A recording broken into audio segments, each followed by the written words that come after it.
15-16 বছর ধরে আন্দোলন চালিয়ে নিয়ে গেছেন, লড়াইকে বারবার বিজয়ের দ্বার প্রান্তে নিয়ে গেছেন।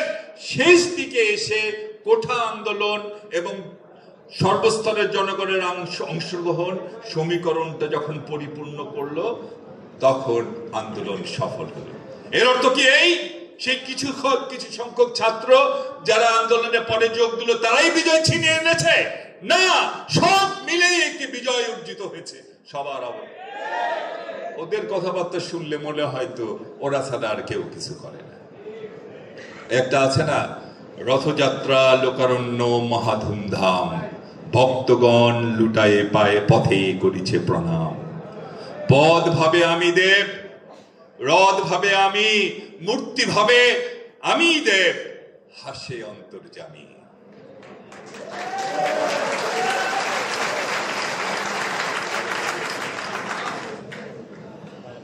ভাইরা আমার, যে নেতাটি 15-16 বছর আন্দোলনের নেতৃত্ব দিলেন, বুকে হাত দিয়ে বলুন, এই আন্দোলনের শেষ পর্যন্ত তারেক রহমান আপনাদের জন্য যা যা চেয়েছেন সব কিছু করেছেন। তার কথা আপনারা ভুলেও বলেন না, পারলে এখন একটু ঠেস দিয়ে কথা বলেন। ওই একটা কথা আছে না, যার দৌলতে তুমি রামের মা, তারই কথা তুমি খেয়াল করো না। যার বদৌলতে তুমি রামের মা, যার দৌলতে তুমি রামের মা, তার কথা তুমি মনে রাখো না। ভাইরা আমার,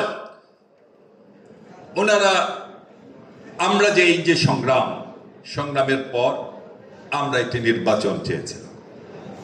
আমাদের নেতা মির্জা ফখরুল ইসলাম আলমগীর সাহেব বারবার বলেছেন নির্বাচনের কথা। আমরা নাকি নির্বাচন চাইতে পারবো না। কেন? আমরা কি চাইবো? একজন কৃষক তার কৃষি পণ্যের ন্যায্য মূল্য চাবে, এটাই স্বাভাবিক। একজন শ্রমিক তার শ্রমের ন্যায্য মূল্য চাবে, এটাই স্বাভাবিক। একজন নারী তার জীবনের নিরাপত্তা চাবে, সেটাই স্বাভাবিক।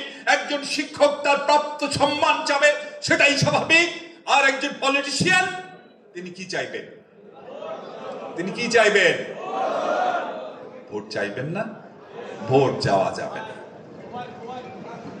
ভোট চাইলে নাকি আমরা ক্ষমতায় যেতে চাই।